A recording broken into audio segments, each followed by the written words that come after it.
Dios les bendiga, hermanos. Que la gracia, la paz, la misericordia de nuestro Señor esté con su iglesia en esta mañana. Damos gracias al Señor por un día más que nos permite estar juntos y al mismo tiempo damos gracias a nuestro Señor por tanta misericordia que extiende no solamente en nosotros, sino en cada uno de los que le pertenecen. Las Escrituras nos dan entendimiento que aún sobre los injustos el Señor es bueno y es misericordioso, de tal manera que cómo no agradecer a nuestro Señor. De verdad que si el Señor nos diera el pago conforme a nuestras andanzas, conforme a nuestro caminar, hace mucho que hubiéramos sido fulminados, pero no es así. Él es bueno, Él es tardo para la ira y grande en misericordia. Así es que en esta mañana, si tal vez no comprendes cuál es el objetivo de estar aquí, es uno solo. Y el objetivo no es que te la pases bien, el objetivo no es que salgas contento y radiante. No, hermano, el objetivo es uno solo y es glorificar el nombre del Señor. Dicen las confesiones, incluyendo la de Westminster, en uno de los primeros puntos, la pregunta, el catecismo dice, ¿cuál es el propósito del hombre? Y la respuesta es glorificar en todo momento al Señor. Glorificar en todo momento al Señor. Ese es el propósito por el cual nos ha creado, hermanos, y esta no es la excepción. Sin embargo, para glorificarlo necesitamos caminar conforme a su voluntad y no siempre lo hacemos, o la gran mayoría del tiempo no es así. Por eso es que en esta mañana oremos y roguemos a Él para que nos permita caminar conforme a su voluntad, conforme a sus pensamientos, que nos permita realmente aprovechar la revelación de su palabra para aplicación de nuestras vidas. Así es que, hermanos, oremos en esta mañana antes de comenzar la predicación. Amado Señor, te damos gracias, Padre bueno,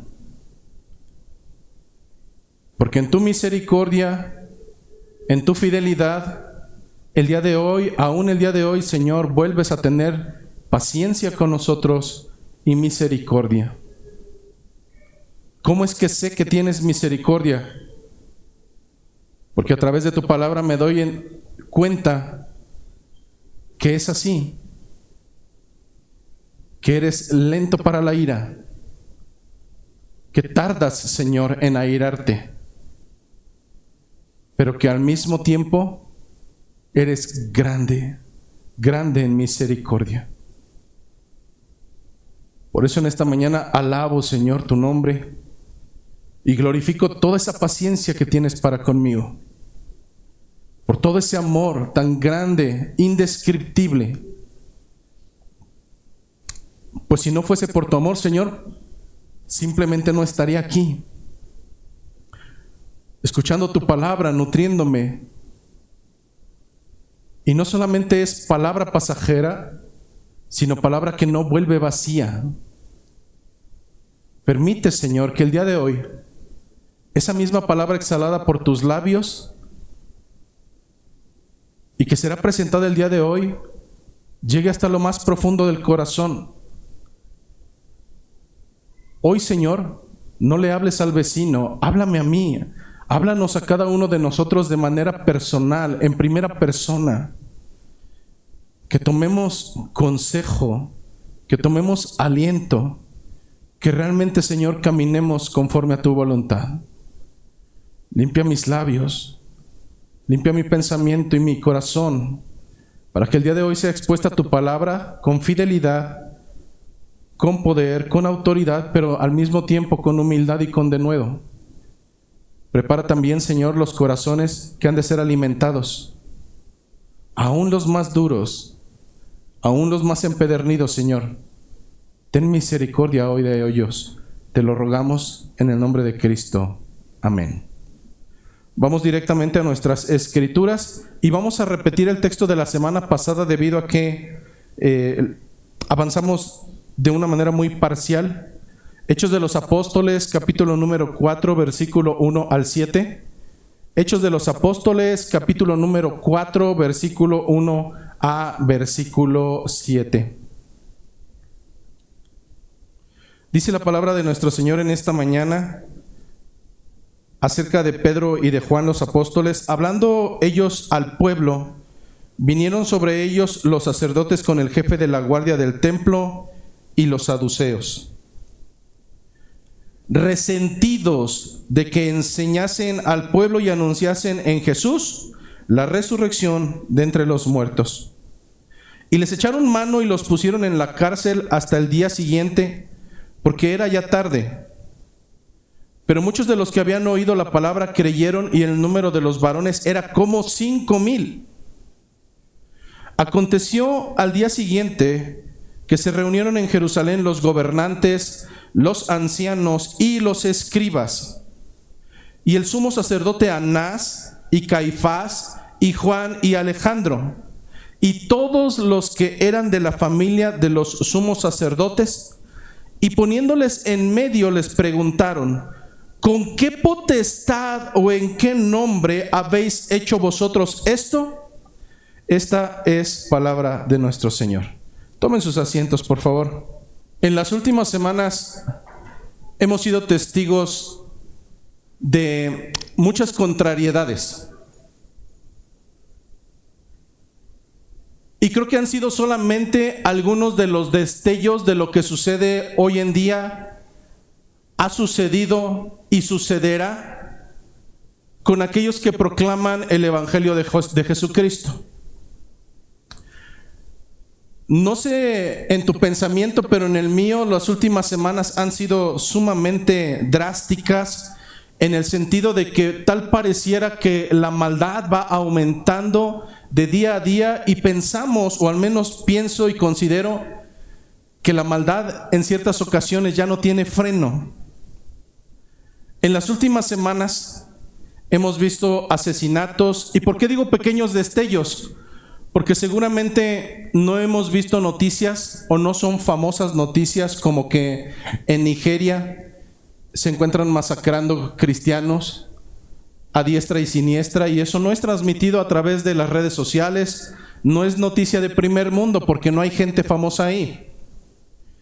Pero creo que el hecho del asesinato de un hombre que profesaba la cristiandad de manera abierta, Michael Kirk, en la última semana, fue atroz. Lamentablemente muchos de los creyentes, o de los que dicen ser creyentes, empezaron a argumentar cosas que realmente yo las esperaría de cualquier gentil, de cualquier hombre o mujer que no tiene a Dios, tratando de justificar que ese asesinato fue válido por cuanto este hombre tenía otros pensamientos. Hermano, la verdad es que creo que a veces no hemos entendido dos cosas. Número uno, que hay hombres y mujeres que valientemente hoy profesan a Jesucristo, y esto a costa de su propia vida, cuando nosotros no lo hacemos. Y número dos, dentro de la ética bíblica, no podemos justificar en ningún momento la violación de los postulados del Señor a través de la maldad. Esto es como justificar el asesinar a una persona para que otra sea feliz, y eso no está bien. Algo benéfico que tenemos nosotros como creyentes, regresando nuevamente al concepto de la ética bíblica, es que la bondad no puede ser medida de acuerdo a tus parámetros o los míos. Jamás va a poder ser así.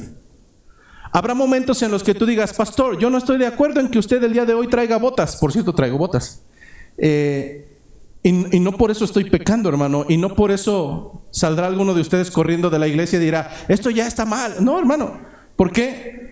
Porque las escrituras determinan claramente que el fundamento de la ética surge de una sola fuente, y esta es Dios. Dios determina lo que es correcto, Dios determina lo que es incorrecto, y esa es nuestra medida de fe, no puede haber otra. De tal manera que nuestras percepciones no pueden medir esto. Sin embargo, regresando nuevamente a la temática, tal vez mis ojos y mi pensamiento están un poco asustados, y no sé si sea la palabra correcta, pero el ver cómo es que hoy en día pueden asesinar a alguien solamente por hablar la verdad es complicado de entender. Pero nuevamente regresamos a las escrituras y vemos el texto que el día de hoy estamos leyendo, y me doy cuenta y puedo ratificar, al igual que el escritor Lucas, que esto no es nuevo, que esto ha sucedido desde el primer siglo, que ha sucedido a lo largo de toda la historia, que está sucediendo hoy en nuestros días y que sí o sí, porque está escrito, sucederá hasta el momento en que Jesucristo regrese por su iglesia. De tal manera que, al igual que la semana pasada, podemos recordar que a través de las Escrituras, Lucas nos trata de mostrar que el Evangelio avanza no por la fuerza de los hombres. No, hermano, el Evangelio no avanza por ti, el Evangelio no avanza por mí, aunque a Dios le ha placido usarnos como ese medio de extensión del ministerio de la reconciliación. Pero hermano, si todo el Evangelio y su extensión dependiera de ti y de mí, el Evangelio ya estaría extinto. Y en ese sentido, Lucas trata de esbozar a lo largo de todo este capítulo número 4 cómo es que el poder del Evangelio se encuentra situado en el poder y en el respaldo de Dios, pues es Él quien hace que su promesa, sus palabras, su Evangelio se cumplan tal cual como Él lo ha expresado.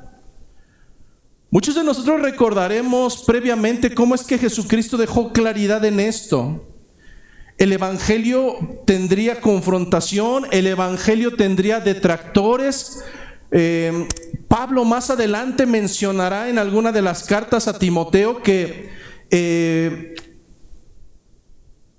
la contrariedad,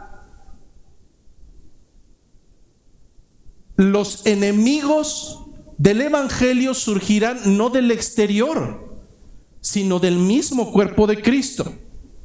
Jesucristo habría dejado claro con anterioridad en el libro de Mateo cómo es que el Evangelio traería no paz, sino traería espada. Dejaría claridad que a raíz del Evangelio nuestros principales enemigos estarían dentro de nuestro propio hogar, que habría enemistad entre unos y otros. No habría acuerdos a causa del Evangelio de Cristo. Lo que vemos a lo largo de este cuarto capítulo, sin embargo, es que Cristo tiene toda autoridad. Piensa por un momento en cualquier líder religioso, civil o político que actualmente viva o que simplemente haya pasado ya a formar parte del juicio, y piensa en este momento: Stalin, Hitler, Mussolini, Mahatma Gandhi. Sobre todos ellos, y podemos continuar con el listado, sobre todos ellos hay una autoridad y su nombre es Jesucristo. Y nada, absolutamente nada, y cuando digo nada, puede frenar la expansión de su evangelio.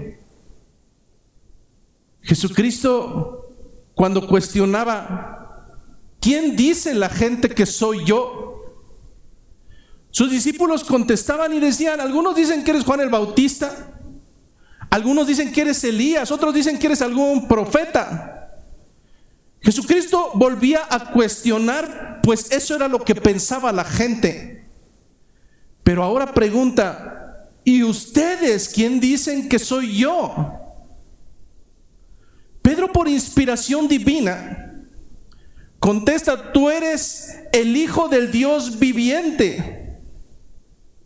Tú eres el Cristo. Tú eres el Mesías. Bienaventurado Pedro, porque esto no te lo reveló ni carne ni sangre, sino mi Padre que está en los cielos. Y continúa diciéndole, después de que Pedro le dijo una gran verdad, una cima, una petra, es la palabra en el original en griego que se utiliza. Y le dijo: tú eres Pedro, la palabra griega Petros, y sobre esta piedra, sobre esta cima, sobre esta petra, Tú eres Petros, y sobre esta Petra, sobre esta verdad grande que tú has dicho, edificaré mi iglesia, y las puertas del Hades no prevalecerán sobre ella. En esta mañana debemos comprender, amado hermano, que no estamos hablando de una religión, que no estamos hablando de quién tiene la supremacía religiosa en este mundo.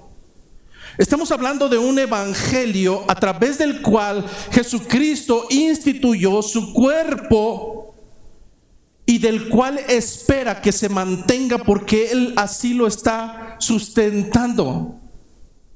Y vendrán ataques, y vendrán problemas, y vendrán murmuraciones, y vendrán divisiones, y vendrán muchas otras cuestiones. Pero algo debes de atesorar en tu corazón, y es que la verdadera iglesia de Cristo prevalecerá hasta el momento de su regreso, y las puertas del Hades no podrán contra ella. Es en este sentido que la semana pasada este texto de Hechos de los Apóstoles nos da un poco de quietud al ver que esto comenzó desde los primeros siglos.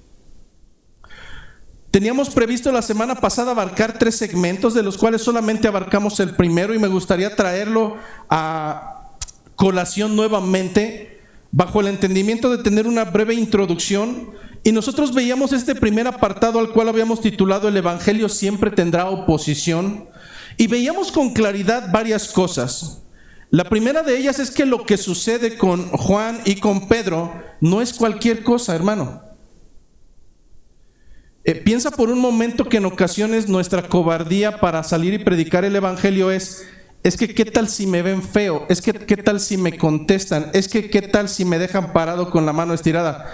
Hermano, eso comparado con esto, la verdad es que es digno de burla. Lo que estamos viendo en esta primera escena es que se alían 3 grupos: los sacerdotes, los guardias del templo y la élite política más fuerte de aquel entonces, los saduceos, en contra de 2 hombres sin estudios. 2 hombres que no habían ido a la escuela. 2 hombres que por misericordia y gracia de Dios saben leer. Pero ¿te das cuenta? Prácticamente todo el poderío civil, político y social están puestos los ojos en 2 hombres que lo único que han hecho es hablar acerca de Jesucristo, y con el poderío que les fue transferido, dar sanidad a un hombre que tenía 40 años, nunca había caminado, jamás había caminado, él sobrevivía de las limosnas, y ahora a través del nombre de Jesucristo, con ese hombre hacen lo que mayormente harán durante el resto de la historia de la palabra del Señor: dar vida a los que somos incompetentes, dar una nueva vida. Pero eso molestó mucho al poder político, civil y religioso de aquel entonces. Los molestó a tal grado que ni siquiera cuestionaban el milagro de aquel paralítico. Lo que les inquietaba era que estos hombres estaban teniendo mucha publicidad en el mismo nombre de aquel que acababan de asesinar. Pensaron que muerto ya no continuaría la enfermedad, pero lo que se están dando cuenta es que ahora viene con mayor auge.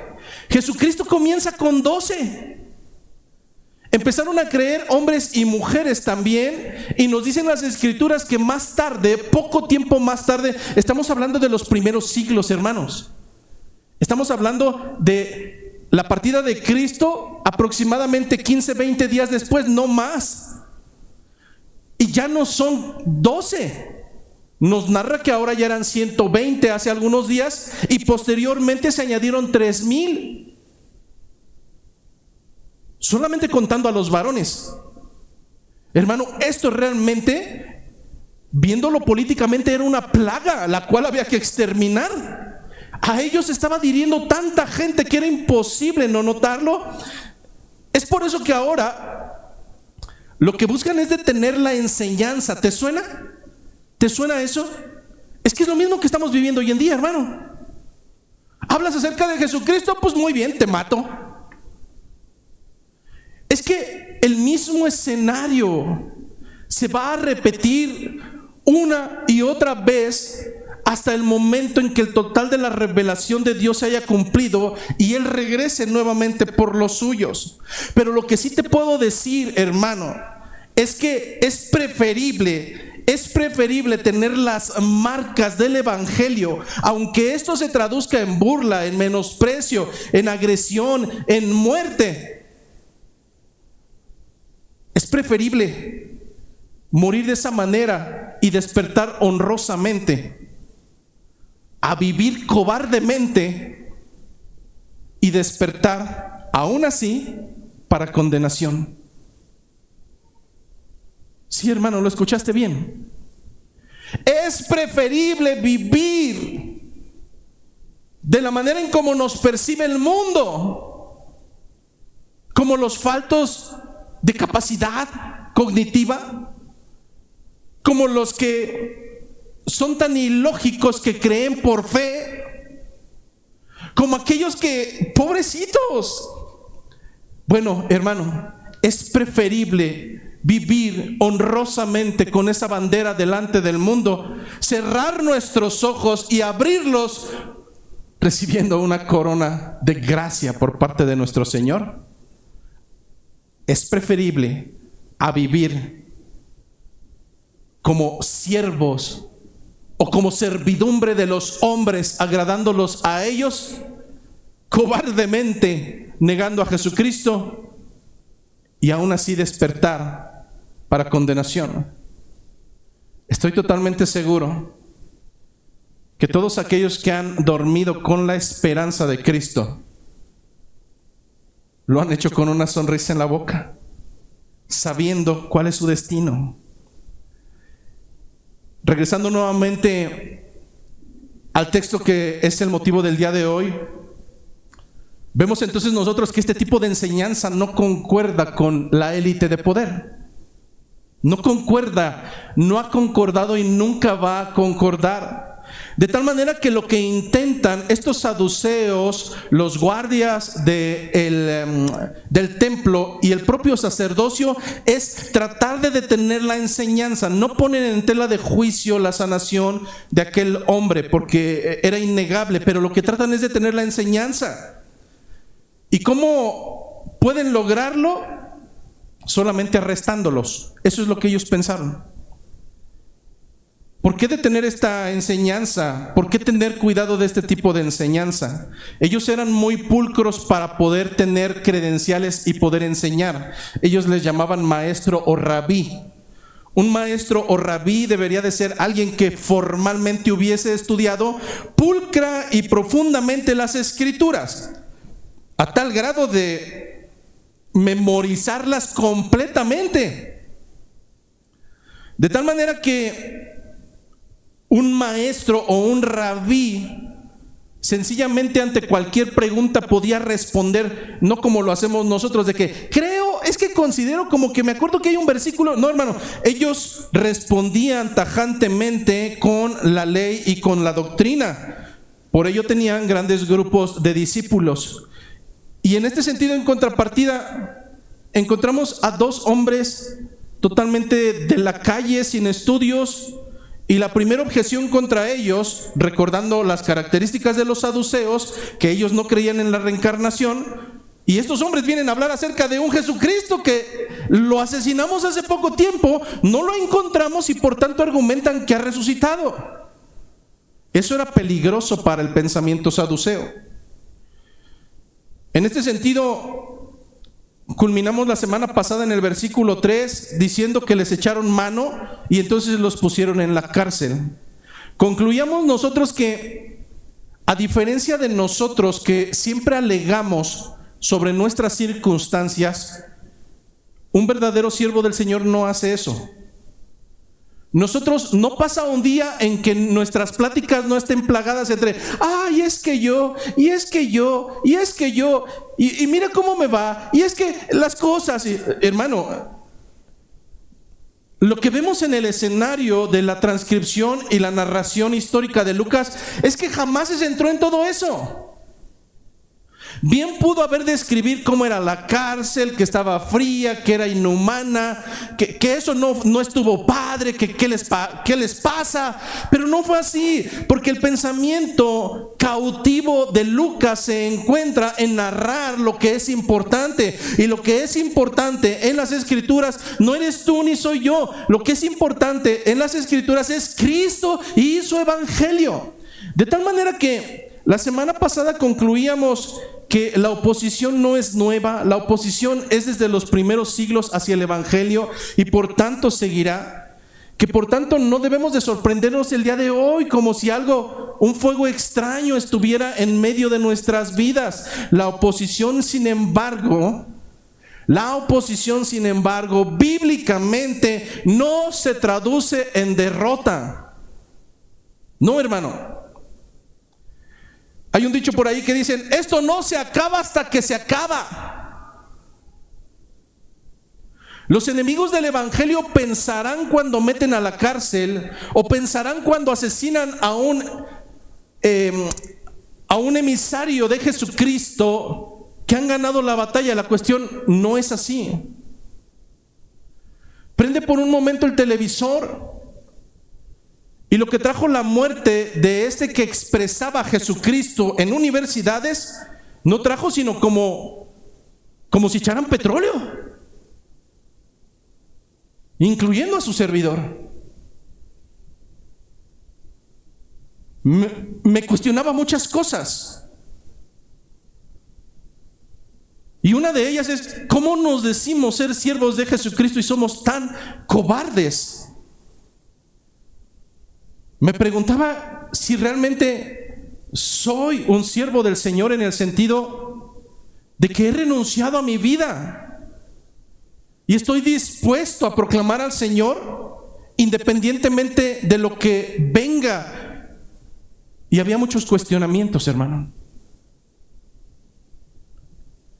Pero nuevamente, viendo a nuestros hermanos Pedro y Juan, vuelve a surgir esa pregunta. Y la pregunta no es ¿qué está haciendo el de al lado? Hermano, de verdad, patéticamente, cuando en nosotros siempre está: uy, ya vio a estos y ya vio. No, hermano, pregúntate de ti. Pregúntate de ti. Deja de cuestionar la cristiandad del que está al lado, porque seguramente estás viendo muchas pajas, pero esa viga inmensa que tienes en el ojo y que da muestra de que no estás caminando correctamente, deberías de empezar a lijarla. Deberías de empezar a limarla a través de la piedad, a través de los medios de gracia, a través de la palabra del Señor. En este sentido, ¿cuál es nuestro llamado?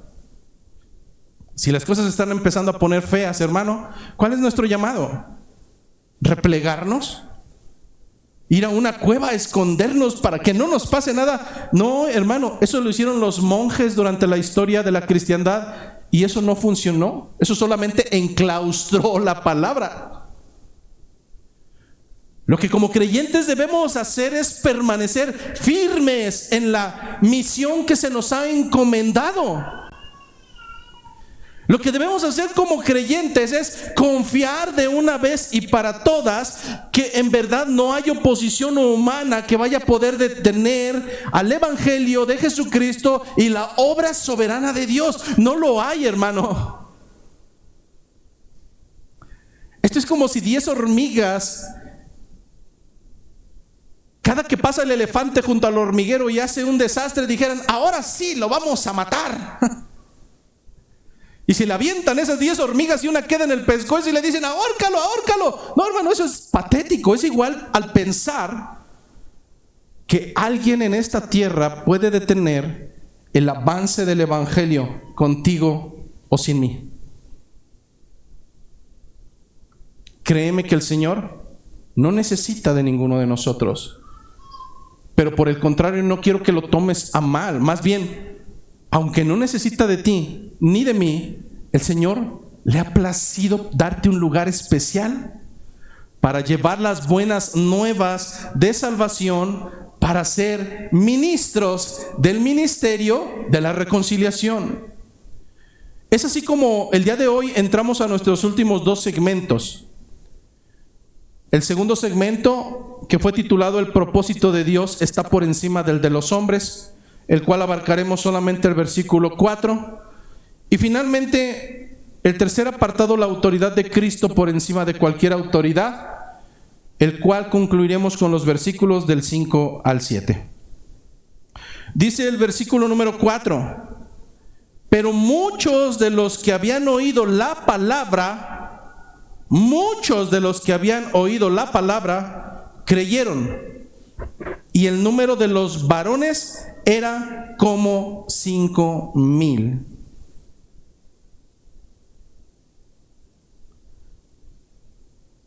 No pasaría mucho tiempo, alrededor del año 49, entre el año 49 y 53 después de Cristo, no pasaría mucho tiempo. Alrededor de esos años empezaríamos a recibir en esta tierra diferentes documentos. ¿De dónde surgieron esos documentos? De la mano de uno de los siervos del Señor que hoy es representativo y el cual para nosotros, o muchos de nosotros, es un ejemplo, el apóstol Pablo. Cuando meten a la cárcel a Pedro y a Juan, pudiéramos pensar, si estuviéramos ahí presentes, ¿esto ya valió? La respuesta es no. Años más tarde, un hombre que se dedicaba a golpear, un hombre que se dedicaba a llevar a rastras literalmente ante las autoridades y con permisos civiles a los creyentes, un tal hombre llamado Saulo de Tarso, aquel que era perseguidor y que pocos años más tarde, después de esta escena, cambiaría drásticamente el escenario de su vida, pues ahora aquel que era perseguidor ahora era un esclavo de Jesucristo, y usualmente así se presentaba. Sería este hombre quien años más tarde escribiría lo siguiente en 2 Timoteo capítulo 2 versículos 8 y 9. Sería este mismo hombre quien años más tarde escribiría en la carta 2 Timoteo capítulo 2 versículo 8 lo siguiente: acuérdate de Jesucristo, le dice Pablo a Timoteo. Acuérdate de Jesucristo, del linaje de David, resucitado de los muertos conforme a mi evangelio. Versículo 9, muy interesante: en el cual sufro penalidades, hasta prisiones, a modo de malhechor, mas la palabra de Dios no está presa. Fueron varias ocasiones las que Pablo fue encarcelado. A veces me pregunto qué hubiera pasado si hubiera sido yo. Probablemente no lo sé. Probablemente me hubiera deprimido, hubiera llorado, hubiera dicho: Señor, ¿por qué a mí? Pero eso no fue lo que hizo este siervo del Señor. El hecho de escribir que después de haber sufrido persecuciones y ser privado de su libertad, no se traducía en que la palabra de Dios fuera presa, lo podemos ver claramente, hermano, porque fue en cada uno de esos encierros que Pablo se dedicó a evangelizar y a escribir la revelación de Dios. Fue en prisión donde Pablo escribe la carta a los Filipenses. Fue en prisión donde Pablo escribe la carta a los Efesios.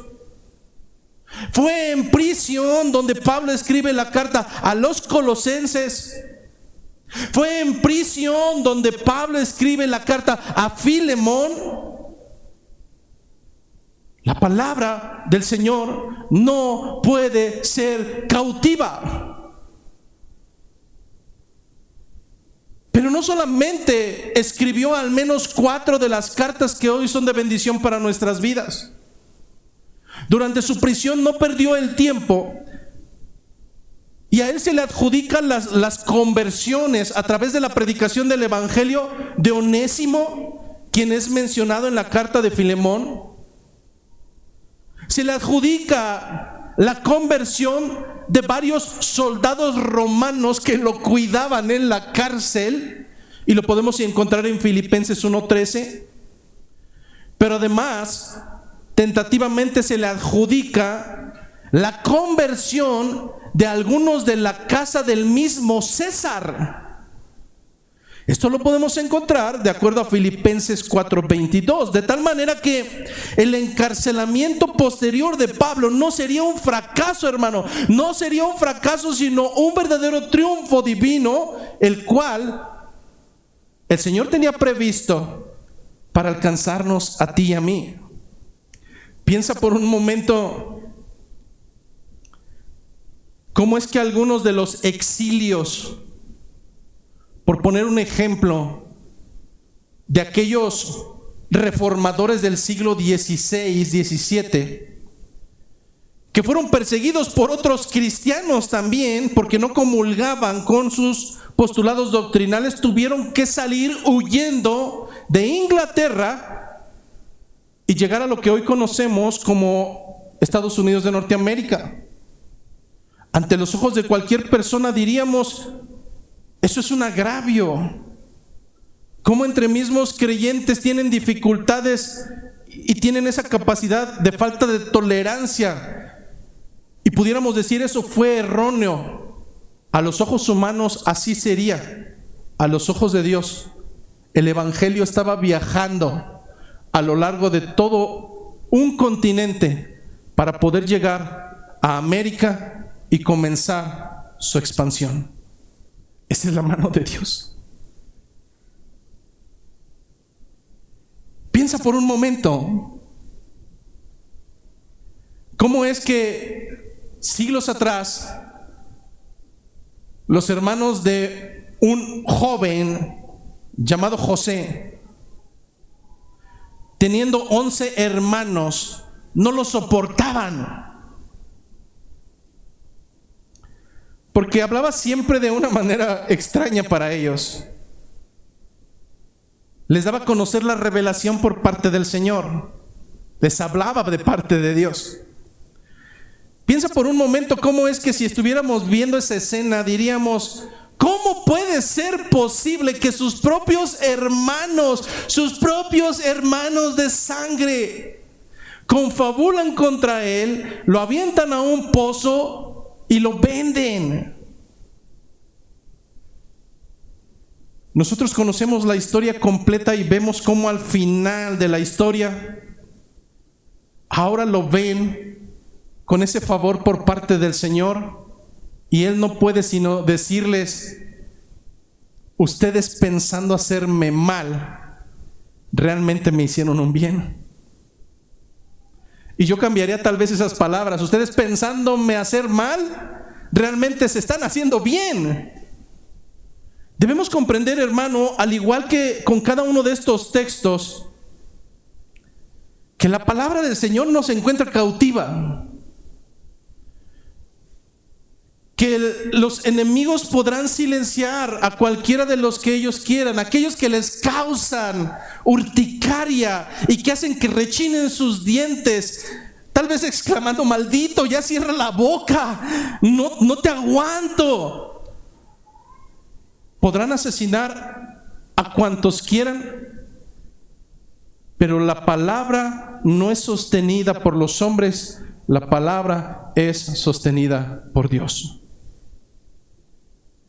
El texto específico que estamos leyendo nos indica que la iglesia en Jerusalén llegó a ser de 5,000 varones. Solamente estaba contando a las cabezas de hogar. como cabezas de familia. Añádele a cada uno de ellos una esposa y probablemente un hijo o más, aunado a la intencionalidad de Hechos 5:14, que nos menciona explícitamente que no solamente creían los hombres, sino también creían las mujeres y sus familias. Algunos de los estudiosos han estimado que antes de la muerte de Esteban, que fue en ese primer siglo, el número de creyentes oscilaba alrededor de los 20,000. Esteban asesinado, el resto pasaron por lo mismo, algunos encarcelados. La palabra del Señor no se encuentra presa. ¿Qué aplicaciones podemos tener el día de hoy acerca de este segundo apartado? Es muy similar al primero. La palabra del Señor siempre tendrá oposición. No hay otra historia, hermano. No es que tú llegues con tus familiares de un día para otro y les digas: ahora creo en Jesucristo, mi Señor y Salvador, y todos van a decir: ay, bravo, sí, qué bien. Ahora todos. No sucede así, hermano. Sin embargo, los hombres quisieron frenar la obra encarcelando a Pedro y a Juan, pero el propósito de Dios prevaleció. La palabra ya había hecho su obra en muchos corazones. ¿Algunos de ustedes alguna vez fueron invitados a un lugar como este o a esta iglesia? Venían a ver, pero al igual que con aquellos hombres, probablemente eras una oveja del Señor y nunca nadie te lo había informado. Pero las Escrituras, hablando el mismo Cristo, dicen: yo soy el buen pastor. Y el buen pastor da su vida por las ovejas. Yo soy el buen pastor y conozco a mis ovejas, y mis ovejas escuchan mi voz y me siguen. Hermano, sigue sucediendo hoy en día lo mismo. Cuando nosotros vamos y hablamos el evangelio, no estamos tratando de quedar bien con la gente, estamos cumpliendo lo que el Señor nos ordenó, y a través de lo cual esas ovejas que le pertenecen, que no sabían que eran de Él, incluso días antes estaban comiendo estiércol o andaban haciendo cosas impropias como lo hacen las cabras, pero al escuchar su voz, ese día fortuito, al escuchar su voz, se dieron cuenta que le pertenecían a alguien que no les habían presentado. Pues a partir de ese momento comenzaron a seguirle. Este es el trabajo que el Señor nos ha encomendado. Pero el evangelio, hermano, no depende de las circunstancias, no depende de si estás bien, no depende de si estás mal, no depende de si sientes o no sientes, no depende de si estás animado o estás desanimado. No, hermano, si dependiera el evangelio de eso, esto ya hubiera acabado. Pero entonces entendemos a través de este texto que el evangelio solamente depende de el mismo Dios, porque la palabra de Dios no está presa. De tal manera que ninguna cárcel, ninguna autoridad puede detener el poderío de nuestro Señor. La oposición humana no frenó el evangelio. Al contrario, pareciera que le hubieran echado un poco de abono y empezó a multiplicarse esa fe. Hoy en día, hermanos, estamos viviendo tiempos complicados. Hemos llegado a esos tiempos que están narrados en la Escritura. Tiempos donde lo malo ahora es bueno, y lo bueno, guácala, es malo. Tiempos donde es preferible y es alabado comportarse como un animal que comportarse como un hijo de Dios. Ahora es tan alabado cantar a la fornicación, al adulterio. Incluso ya no son matrimonios, ahora son parejas. Eso es bueno hoy para la humanidad, de tal manera que la moral va en contra de la ética de Dios. Pero no por eso, hermano, tenemos que sucumbir pensando que el evangelio de Cristo ha muerto, porque no es así. uno de los profetas del Antiguo Testamento, desesperado, pensando que era el único que quedaba, el Señor le clarificó: no te confundas. El hecho de que no veas esto lleno no quiere decir que no he guardado a los míos. No confundamos, hermanos. El hecho de que hoy decenas estemos sentados aquí no quiere decir que haya un alto número de cristiandad. No, hermano, probablemente hay gente que solamente ha venido a llenar una butaca hoy, pero no le pertenece al Señor, porque no hay una nueva criatura en él, porque sigue viviendo como los demás. Pero algo sí puedo asegurar, y es que el Señor sabe quiénes son los suyos, y todos ellos han sido puestos en las manos de Cristo. Y el mismo Cristo dejó claridad que de todo lo que le habían dado, nada dejaría que se perdiese. De tal manera que si algo estoy convencido en esta mañana,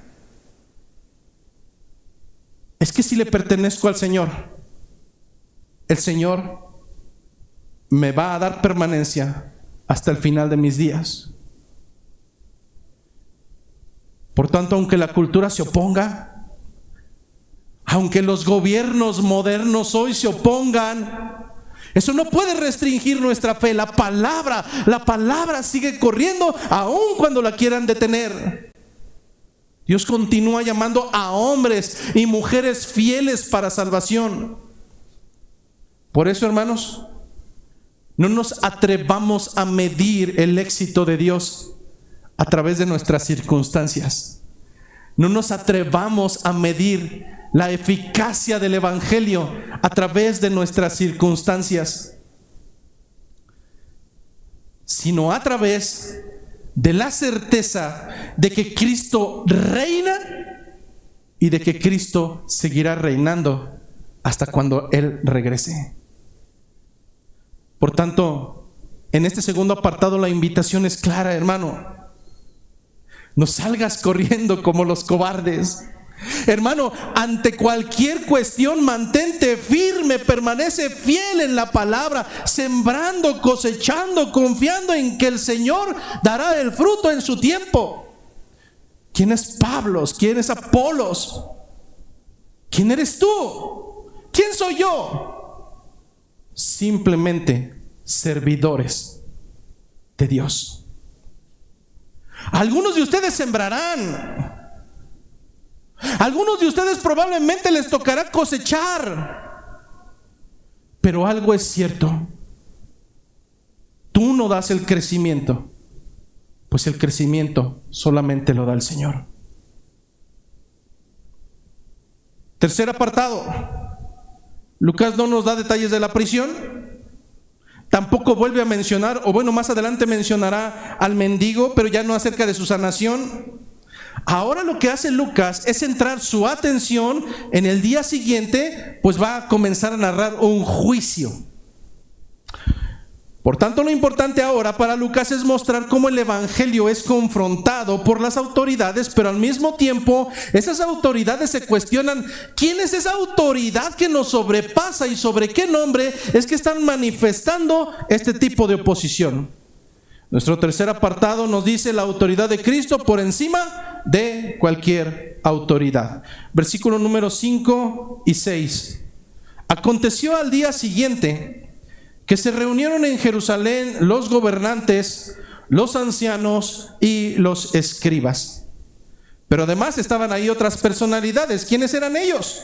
El sumo sacerdote Anás, que valga la pena decir, ni siquiera ya era sumo sacerdote, y Caifás, su yerno, y Juan y Alejandro, que no sabemos quiénes son, pero ahí estaban.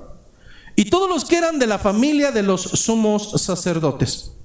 Al igual que la semana pasada, quiero dar mucho contexto o un poco de contexto para que comprendas la escena. ¿Quiénes son los que están ahí?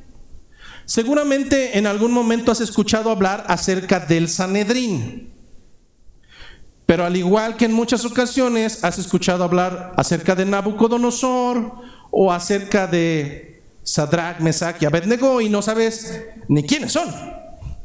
De tal manera que si nosotros no comenzamos a entender quiénes son estas personalidades, mientras más vayamos avanzando en el libro de Hechos de los Apóstoles, no vamos a comprender. Por eso quiero hacer un alto en el camino y dejar claridad en ciertos conceptos. El primero de ellos es, ¿qué es el Sanedrín? El Sanedrín era la unión de 71 personas. Esas 71 personas estaban divididas en 3 grupos. Un primer grupo de 23, un segundo grupo de 23 y un último grupo de 24, y hasta ahí vamos con 70. Más adelante voy a mencionar quiénes son. ¿Qué función tenía esta institución llamada el Sanedrín? Tenía una funcionalidad como hoy lo sería un supremo magistrado. La impartición de la legalidad, pero no solamente en el ámbito civil, sino también en el ámbito religioso e incluso en el ámbito penal, pero cada uno de estos 3 aspectos deberían de ser enjuiciados a la luz de la ley de Dios, o traducido a la luz de la ley de Moisés, llamado el Pentateuco. Ellos no podrían, en teoría, impartir la ley sin meditar en la ley de Dios y después de esto dar un veredicto. Más tarde veremos que no fue así, no siempre fue así. ¿Quiénes eran estos 3 grupos que integraban el Sanedrín? Estaba compuesto de 23 sacerdotes, estaba compuesto de 23 escribas y estaba compuesto de 24 ancianos. ¿Quién es el que nos falta? Si dijimos que son 70 más 1. El último que integraba a este Sanedrín era el sumo sacerdote, aquel que de acuerdo a la ley levítica ingresaba un día hasta el lugar santísimo. Era el único que podía ingresar. El día de la expiación, lo que los judíos llaman el Yom Kippur, para poder hacer la expiación de los pecados de todo el pueblo. Un hombre que en teoría debería de ser perfecto, no solamente en su físico, sino también en su caminar, lo cual veremos que no es así. Se desviaron, hermano. En este sentido, los gobernantes, ¿quiénes eran? Pues aquellos que literalmente tenían el poder político. ¿Quiénes eran los ancianos que conformaban a este Sanedrín? La palabra anciano es la misma que se utiliza para un anciano eclesiástico hoy en día, y es la palabra presbíteros. La palabra griega presbítero se traduce no como otra cosa, sino como aquel que tiene sabiduría, aquel que tiene canas, o la traducción sería, es una persona que con su edad tiene experiencia, sabiduría, inteligencia y respeto por parte de la sociedad. Elegían entonces a 24 de estos ancianos y los incluían dentro del Sanedrín. Usualmente ellos no eran religiosos, ellos eran cualquier persona laica de la sociedad, y los cuales eran respetados mayormente por su posición económica, siendo honestos. 24 personas de edad avanzada con una posición interesante económica, los llevamos al Sanedrín. Ahora la parte que me interesa que entiendas es quiénes eran los escribas. La semana pasada hablamos de los saduceos, esta semana toca los escribas. Un escriba era un profesionista o un especialista en la ley. En aquel entonces recordemos que todavía no llegaba la Edad Media, aún no era el siglo XV ni XVI, y por tanto la imprenta no existía. De tal manera que la única forma en traducir un texto para poderlo replicar era estrictamente a mano. Estos eran supervisados para que si en una hoja había 20 palabras en un renglón, en el nuevo texto debía haber 20 palabras en ese mismo renglón. En este sentido, cuando uno de ellos tenía una equivocación, levantaba su mano e informaba a su supervisor, y simplemente esa hoja era quemada. Porque el judío realmente tenía una fidelidad al fundamento escritural. En este sentido, el hacer tantas copias de manera diaria, de día y de noche, de una manera tan perfecta, hermano, hacer eso sí o sí te aprendes lo que estás escribiendo. Se hicieron profesionistas y por tanto se hicieron necesarios para el pueblo de Judea. Ellos empezaron a ser catalogados como los escribas, de tal manera que ellos sabían de memoria al derecho y al revés los primeros 5 libros de la ley de Dios. Habían memorizado aquellos documentos, pero además dentro de esos 5 libros se encontraban contenidas no 10 mandamientos. Cuando nosotros decimos, los 10 mandamientos de la ley de Dios, no, hermano, son 613. Y estos hombres los sabían, los meditaban, los interpretaban de tal manera que eran consultados cuando llegaba el pueblo para preguntar, oye, ¿esto es lícito o no es lícito? Ellos daban una respuesta, eran consultados para ello. Ahora, completo este escenario, el día siguiente tenemos a estos 71 personajes integrantes del Sanedrín que se estaban reuniendo al día siguiente para enjuiciar a estos 2 que habían sido arrestados un día previo. Dentro de las ejecuciones del Sanedrín no podían hacer lo que quisieran. En teoría, ¿ellos podían asesinar gente? Sí. ¿Ellos podían determinar que alguien muriera? Sí. Pero al igual que hoy en día, tenían que pasar por un juicio, desahogar todas las pruebas y al final dar un veredicto de que aquel hombre o aquella mujer o aquel grupo habían caído en una violación de la ley de Dios. Y por tanto podían determinar en casos muy extremos que esa persona tenía que morir. Pero antes de ejecutar la sentencia, ellos tenían que llevar el dictamen delante de un juez romano, y ese juez romano o esa autoridad romana tenía que dar su veredicto para que se pudiera ejecutar. Ahora empiezas a comprender un poco acerca de lo que sucedió con Jesucristo. ¿Por qué digo que en ocasiones no sucedió así? Porque en la muerte de Esteban no hubo un juicio, no hubo atenuantes, simplemente hubo hombres que integraban el Sanedrín, uno de ellos, Saulo de Tarso, parado de frente, quien dio su aprobación para que lo asesinaran en ese mismo momento. No hubo un juicio, no hubo una aprobación por parte de alguna corte romana. ¿Quiénes son estas personas que están ahí enfrente? Menciona a Anás. Este había sido sumo sacerdote del año 6 al año 15 después de Cristo. Sin embargo, él había sido ya removido. El pueblo romano podría remover a un sumo sacerdote y poner otro más. Anás, en otras palabras, no tenía nada que hacer ahí. No tenía que estar presente, no era miembro del Sanedrín.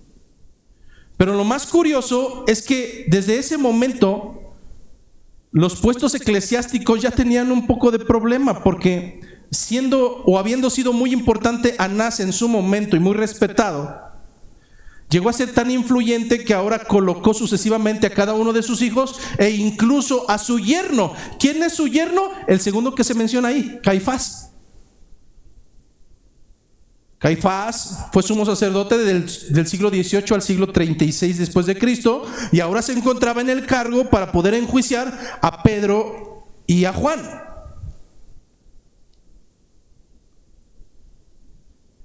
Cuando se nos habla acerca del Sanedrín, no estamos hablando de que están siendo enjuiciados por cualquier persona. Se encuentra presente, para que lo puedas magnificar, todo el poder religioso,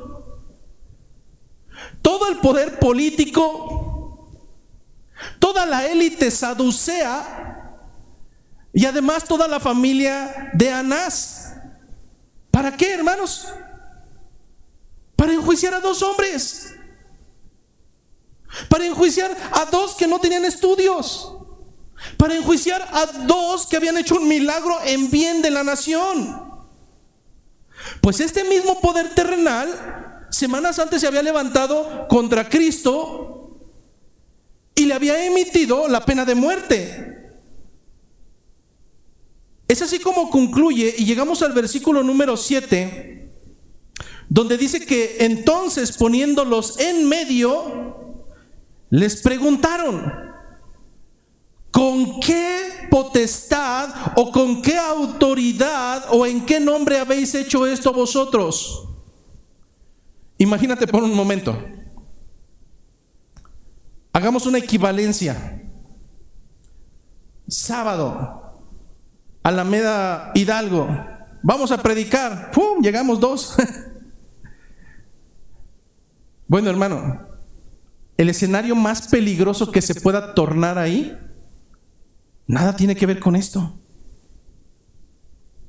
Imagínate que te agarraron preso, te ponen en medio y están todos los gobernadores de Querétaro, todas las familias más pudientes políticas de Querétaro y todo el poder clerical que domina hoy en día, y están a punto de enjuiciarte a ti y a otro más.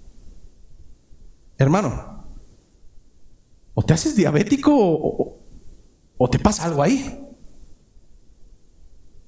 Pero, ¿qué es lo que sucede aquí? El ambiente, aunque es intimidante, y aunque semanas anteriores habían ya crucificado a Jesucristo,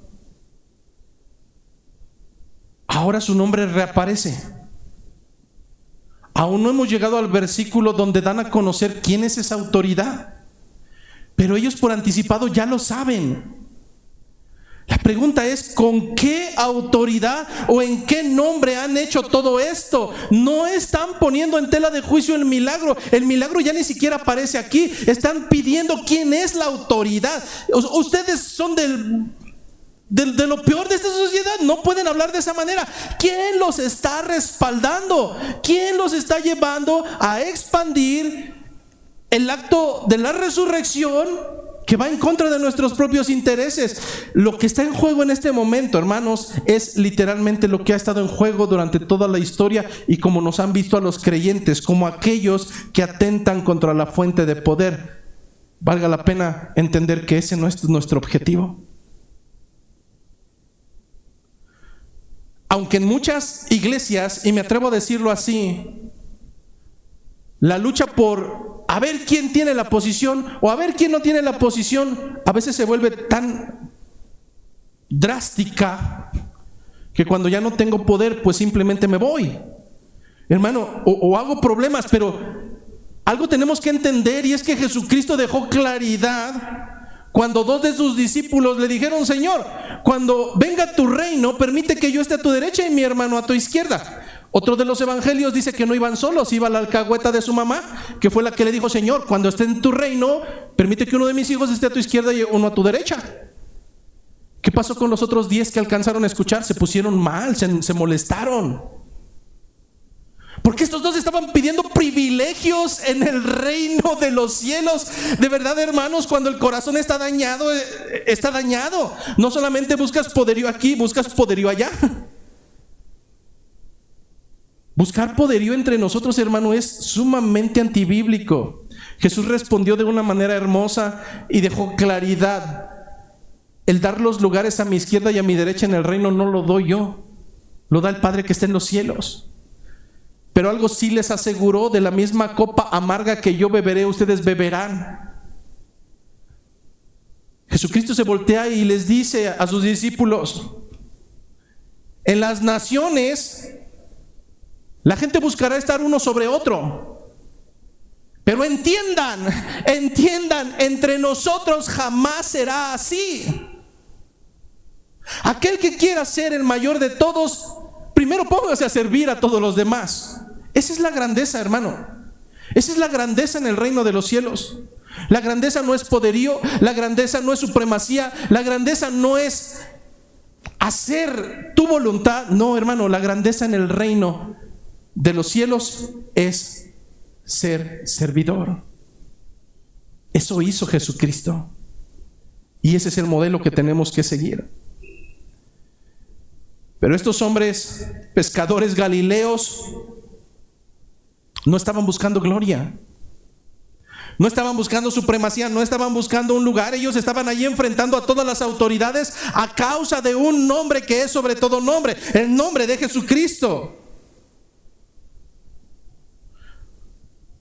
Por lo tanto, el conflicto no era el milagro, sino en nombre de qué autoridad estaban hablando.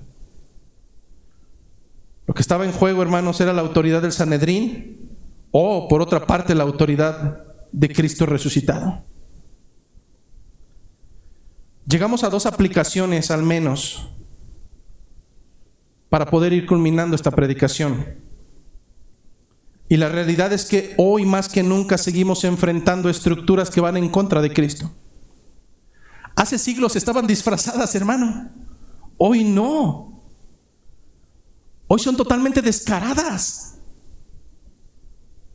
Hoy si tú no estás en la sociedad, estás fuera de onda y es más, vas a ser burlado. Pero hoy seguimos enfrentando estructuras que buscan tener la última palabra, leyes, ideologías, autoridades que pretenden callar nuestra fe.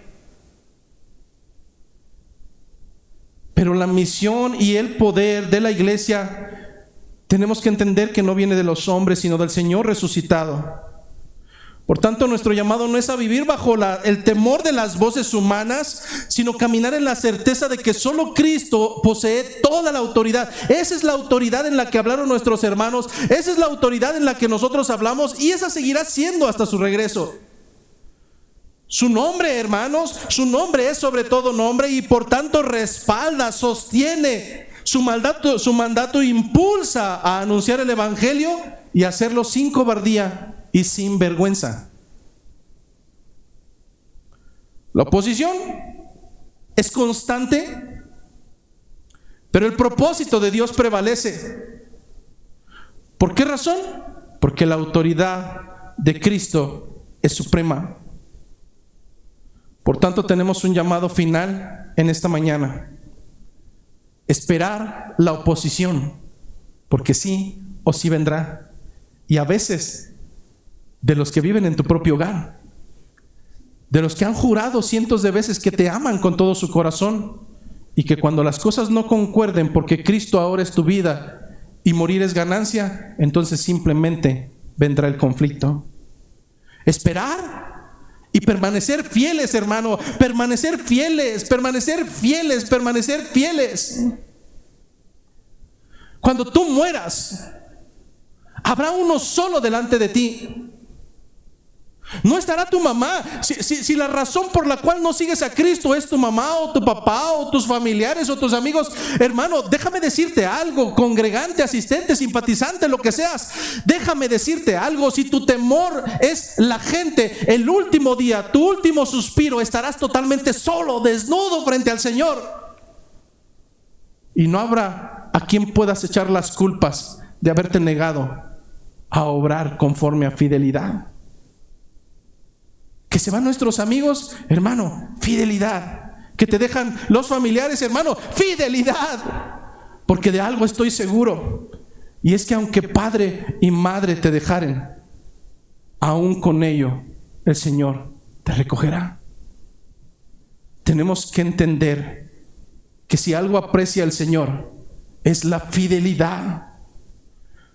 Creo que no es fortuito que cuando las Escrituras nos narran que en aquel día el Señor nos recibirá cada uno de nosotros, diciéndonos estas palabras: buen siervo y fiel, buen siervo y fiel. No te va a decir siervo guapachoso, no te va a decir siervo que da bien, no te va a decir siervo mediocre, no. Él solamente recibirá a aquellos que se mantuvieron con esa característica: buen siervo y fiel. Cuando Jesucristo estaba predicando en aquella casa donde ya no cabía nadie más, uno de sus discípulos entra entre la muchedumbre apretujado y llega hasta el frente y le dice: Señor, que allá afuera están tu madre y están tus hermanos. ¿Cuál fue la respuesta de Jesucristo? Te diré cuál es primero la que hubiéramos hecho nosotros. Háganse, primero tengo que atender a mis familiares. Pero no fue lo que dijo Jesucristo. ¿Qué responde el Señor? ¿quiénes son mi madre y quiénes son mis hermanos? Esta es mi madre y estos son mis hermanos, los que escuchan y hacen la voluntad del Señor que está en los cielos, de mi Padre que está en los cielos. Esos son mi madre y esos son mis hermanos. Esa es mi familia en Cristo. Esos son los que permaneceré por la eternidad con ellos. Esos son los santos que estarán a mi lado por la eternidad. Tenemos que entender esto, hermano, que nuestra confianza no puede estar en el contexto. Este mundo puede estar ya encima de nosotros e incluso exclamar como aquel profeta: ¿acaso solamente yo he quedado? No, hermanos, debemos confiar en que en la soberana voluntad de Dios Él vive, Él gobierna y su evangelio seguirá por tanto transformando vidas. ¿Hasta cuándo? Hasta lo último de la tierra y cuando Él regrese por nosotros. Anímate, hermano. Deposita tu confianza en el Señor, porque el hombre falla, pero Dios permanece fiel. Que la gracia, que la paz, que la misericordia de nuestro Señor esté con cada uno de nosotros.